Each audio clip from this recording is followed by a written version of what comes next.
In this video, we're going to talk about your coach's onboard refrigeration and freezing system. But to do so, we're going to start outside and talk about what powers that refrigerator. Most our coaches are equipped with camping-style refrigerators and freezers, meaning they have the option to run both off electricity or off propane.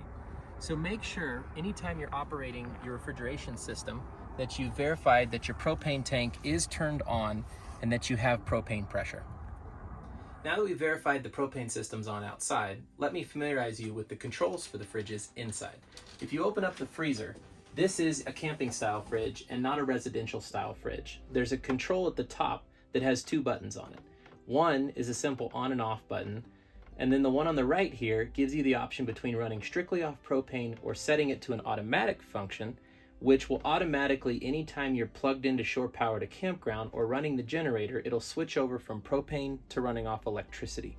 Technically, electricity is more efficient for these and it conserves on your propane, and so that's ideal. But when you're driving down the road and you don't have your generator on and you don't have the ability to plug in at a campground, propane's the perfect setting. That'll keep everything in here cool just like you were parked somewhere and allow your food not to spoil. Now, something else to point out about this is when you go to a gas station, you always want to extinguish those open flames. And so we recommend anytime before you fuel up, if you're set to propane mode, just turn this off, go out, fuel up, come back in, turn it back on. You hear a beeping sound coming out of this. That might be telling you you're out of propane, or it could mean that your propane's turned off outside.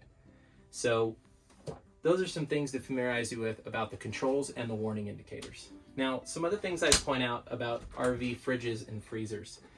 You can control, just like at home, back here in the back, the temperature that the fridge is set to. You just move this gently up, and that sets it to the coldest setting. Now, some things to understand about these. They're not as efficient as the ones you have at home. So they're not going to be as cold, and they're going to struggle to keep those temperatures as cold. So you want to limit how often you're opening and closing these doors, which I know is hard. And you're also going to want to have expectations that it's ideal to put cold food in them as opposed to putting warm food in them.